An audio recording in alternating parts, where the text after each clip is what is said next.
जय श्री गणेश दोस्तों, जय महाकालेश्वर।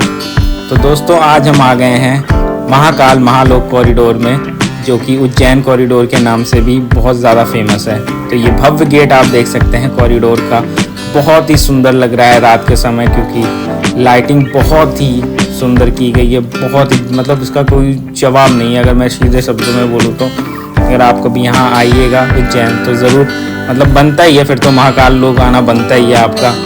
उज्जैन आए और महाकालेश्वर के दर्शन ना करें, ऐसा नहीं हो सकता है। तो मैं आपको बता दूं, यहाँ पे जो ये कॉरिडोर है ये पूरा 900 मीटर का है, और जो कि 3 एकड़ में फ़िलहाल फैला हुआ है, और इसको 50 एकड़ में फैलाना। फर्स्ट फेज़ के काम में इतना कार्य पूरा कर लिया गया है मध्य प्रदेश सरकार द्वारा। और इस पूरे कॉरिडोर को मैं अगर आपको बताऊं तो गुजरात की एक कंपनी ने बनाया है, और जो इसमें पत्थर यूज़ हुए हैं वो राजस्थान के मकराना से आए हुए हैं। जैसा कि अयोध्या में भी वहीं लाल पत्थर जो है अयोध्या के मंदिर बनाने में भी यूज़ हो रहे हैं। और मैं आपको बता दूं, यहाँ करीब 110 मूर्तियाँ लगाई गई हैं भगवान शिव के अलावा। भगवान भोलेनाथ की ज़िंदगी की सारी जो पिक्चर है, मैं अगर मॉडर्न भाषा में कहूँ तो वो पूरी जो है जर्नी है, लाइफ जर्नी, वो पूरी इस कॉरिडोर में आपको देखने को मिल जाएगी। चाहे वो रावण, उनका जो सबसे बड़ा भक्त है, उसकी भी यहाँ पे स्टैचू बनाया गया है इस कॉरिडोर के अंदर।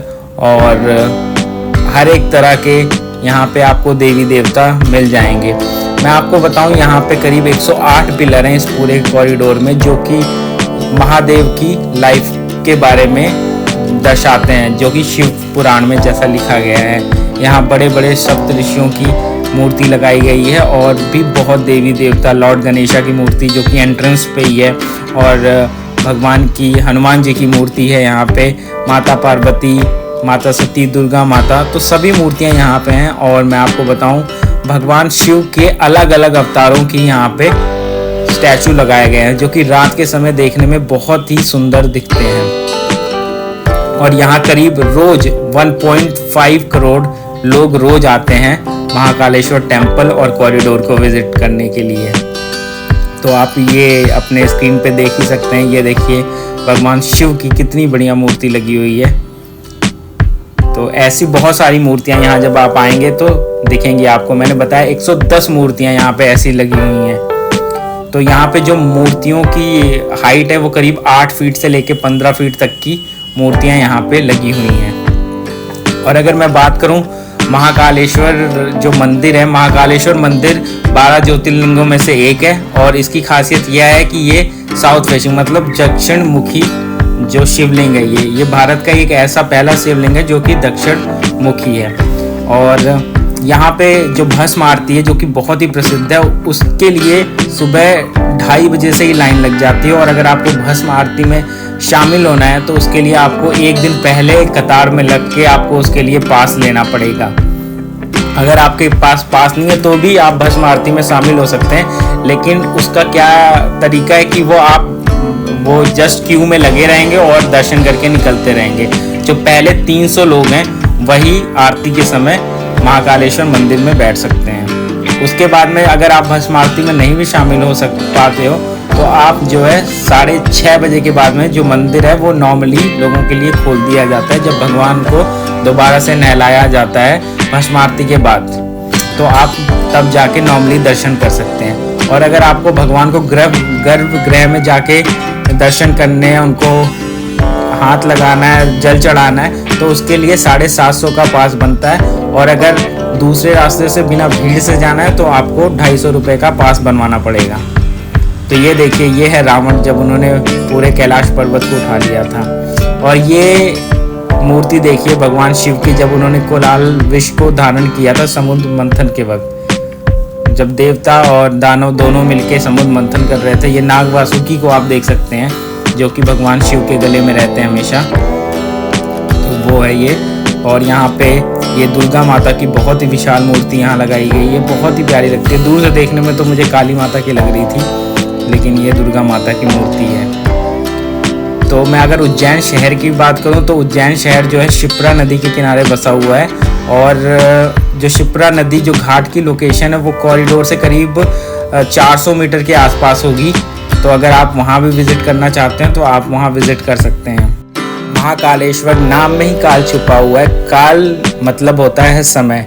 तो यहाँ पे महाकाल जो अपने शिव भगवान है वो मृत्यु और समय के देवता माने जाते हैं। तो यहाँ पे जो श्रद्धालु है, भक्तगण हैं, वो अपनी असामान्य डेथ, मृत्यु की ना हो इसकी कामना, इसकी प्रेयर करने के लिए भी आते हैं। ये देखिए कितनी सुंदर मूर्ति है भगवान शिव की। अगर आप शिव भक्त हैं तो बहुत ही प्रफुल्लित हो जाएंगे यहाँ आके। ये भारत माता की मंदिर है। मैंने इकलौता एक ऐसा मंदिर देखा है जहाँ भारत माता के लिए डेडिकेटेड मंदिर बनाया गया, वो है इस कॉरिडोर के अंदर ही बना हुआ है। ये वहाँ पे अतिथि गृह है रुकने के लिए, आप देख सकते हैं। और ये है भारत माता मंदिर। यहाँ पे भारत माता की करीब 16 फीट की मूर्ति अंदर लगी गई है और बाहर वंदे मातरम का जो गीत है वो भी चलता है रोज 8 बजे रात्रि में। और लोग यहाँ खड़े होकर बहुत ही प्यार से ये चीज़ गाते हैं। बहुत ही अच्छा लगता है देखने में। अगर आप कभी आएँ तो 8 बजे के करीब यहाँ जाइए। ये देखिए आप वंदे मातरम का गीत यहाँ पे लिखा हुआ है और प्रतिदिन रात्रि 8 बजे भी लिखा हुआ है। तो मैं वहाँ पे मौजूद था 8 बजे, तो मैंने भी सबके साथ ये गीत गाया था। बहुत ही प्यारा नज़ारा है यहाँ पे। इससे देश के लिए प्यार बढ़ता है। भारत माता की हम जय बोलते हैं, पर भारत माता का मंदिर हार्डली लोगों ने कहीं देखा होगा। तो उसके सामने ये गार्डन आप देख सकते हैं। यहाँ से भी एंट्रेंस होती है। इसके जस्ट 10 मीटर पीछे गेट लगा हुआ है, वहाँ से भी आप एंट्री कर सकते हैं। 2 गेट हैं कॉरिडोर के। ये देखिए वो गेट मैं आपको दिखा रहा हूँ, ये गेट है वो। तो इसके सामने ही महाकालेश्वर जो मंदिर है वो स्थित है। तो ये देख सकते हैं कितना प्यारा मंदिर है ये।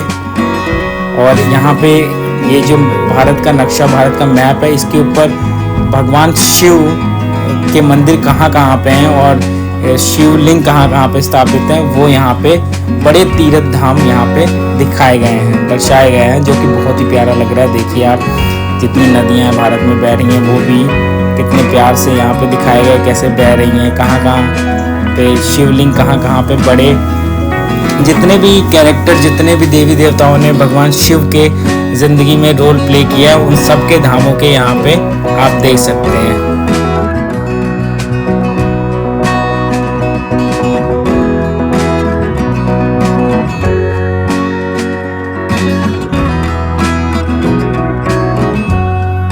ये देखिए ये है भारत माता की मूर्ति। बहुत ही प्यारी मूर्ति, बहुत ही भव्य मूर्ति है। यह करीब 16 फीट की मूर्ति है और मंदिर के बाहर का नज़ारा ऊपर से बहुत ही भव्य लगता है। देखिए क्या गजब के, क्या एशियन टाइप के गेट बनाया गया है। और ये आप देख सकते हैं भारत माता मंदिर से कॉरिडोर का नज़ारा। हालांकि यह मंदिर कॉरिडोर में ही है पर थोड़ा साइड में है और ये पूरा सेंटर है। और अब 8 बज चुके हैं, वंदे मातरम गीत का समय हो चुका है।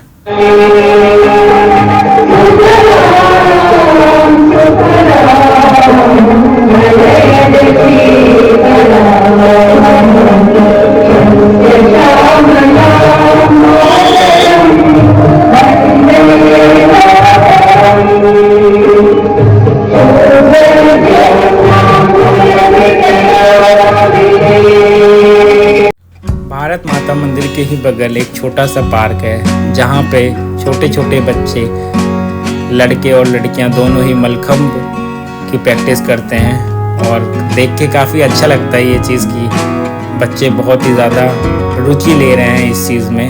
हालांकि कमी देखने को मिलता है आजकल के मॉडर्न ज़माने में, जहाँ बच्चे जिम की तरफ ज़्यादा रुख करते हैं, वहाँ पे ये मलखम्ब जैसी भारतीय पुरानी चीज़ को भी लोग प्रेफरेंस दे रहे हैं। तो ये देखने में काफ़ी अच्छा लग रहा है। आप इस लड़के को देखिए, क्या गजब की कर्तव्य दिखा रहा है ये। हालांकि मुझे नाम नहीं पता क्या दिखा रहा है, पर बहुत ही बढ़िया लग रहा है जो भी है। तो देखिए वो लड़की भी कर रही है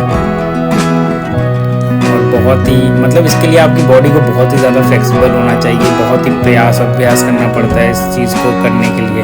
आप एक पोल पे लटके होते हो, थोड़ी सी चूक आपके हाथ पैर कुछ भी तोड़ सकती है। और अच्छा लगा ये चीज़ देख के। और ये देखिए कितना सुंदर नज़ारा है, सभी देवी देवता बीच में, भोलेनाथ। तो अगर आप उज्जैन आएँ तो यहाँ ज़रूर आएँ, बहुत ही बढ़िया लगता है। हमारे तो 3 बार दर्शन हुए महाकालेश्वर के। एक शाम के समय जब हम कॉरिडोर में गए थे तब हम गए थे मंदिर में। उसके बाद में हम सुबह गए भस्म आरती के समय, हालांकि हमारे पास नहीं था, तब भी हम भस्म आरती में शामिल हो गए थे।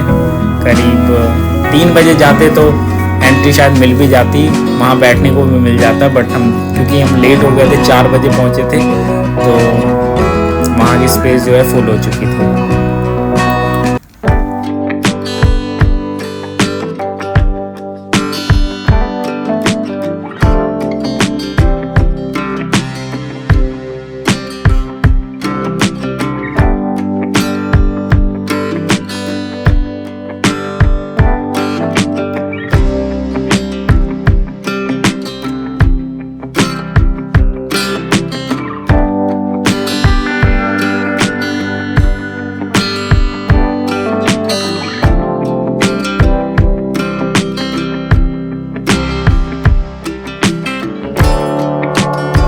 कॉरिडोर में ही भगवान श्री हनुमान जी की करीब 10 फीट की मूर्ति लगी हुई है और ये बहुत ही भव्य लगती है। और ये भगवान भोलेनाथ की मूर्ति नाग वासुकी के ऊपर बैठे हुए बहुत ही प्यारे लग रहे हैं। लाइटें सिर्फ उनके चेहरे पे पड़ रही हैं, बहुत ही अतुल्य। ये भगवान गणेश की एक और मूर्ति एक एंट्रेंस पे लगी थी और एक ये एंडिंग है, अगर मैं कहूँ दूसरी साइड का एंट्रेंस है। तो यहाँ पे देख सकते हैं आप भगवान भोलेनाथ है, भगवान विष्णु है और तीसरी मूर्ति मुझे समझ नहीं आई किसकी है। भगवान विष्णु ही हो सकते हैं या महादेव हो सकते हैं, वाइट वाली जो मूर्ति है। तो मैं आपको कह रहा हूँ 108 मूर्तियाँ यहाँ लगी हुई हैं, बहुत ही भव्य। ये है कॉरिडोर से मंदिर के अंदर जाने का रास्ता। आपको क्यू लाइन में लग के ही मंदिर में जाना पड़ता है। ये पिनाकी द्वार है और ये देखिए रात के समय श्री महाकालेश्वर ज्योतिर्लिंग। हालांकि ज्योतिर्लिंग इस मंदिर के निचले हिस्से में है, यहाँ पे एक और ज्योतिर्लिंग स्थापित है ऊपर के हिस्से में।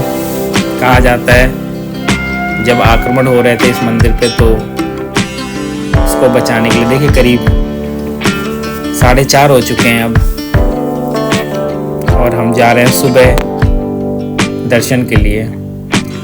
लेट हो गए थे फिर भी हमें मौका मिल गया, हालांकि इतनी भीड़ नहीं थी जितनी भीड़ बताया जाता है, बहुत भीड़ होती है यहाँ पे, फिर भी हम पहुँच गए थे।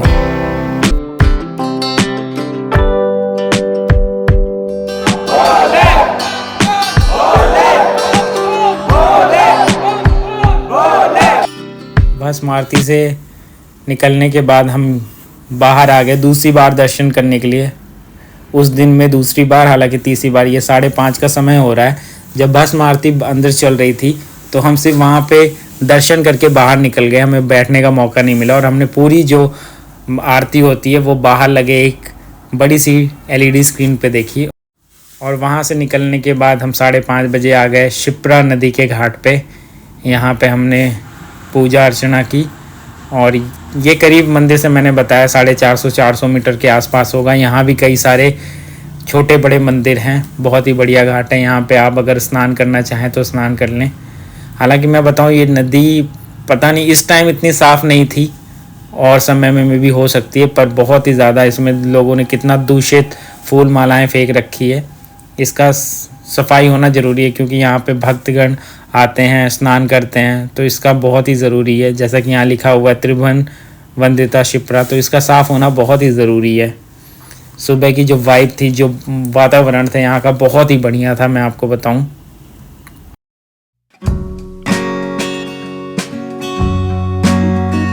और यहाँ से निकलने के बाद हम सुबह, तीसरी बार था हमारा ये महाकालेश्वर मंदिर में, सुबह करीब 6:30 बजे हम यहाँ गए थे और भगवान भोलेनाथ हमसे प्रसन्न थे, हमें तीसरी बार अपने दर्शन दिए। तो इसी के साथ इस वीडियो को यहीं समाप्त करता हूँ। अगर आपको ये वीडियो पसंद आई हो तो प्लीज़ लाइक करना, कमेंट करना और मेरे चैनल को सब्सक्राइब करना। इसी के साथ जय महाकालेश्वर।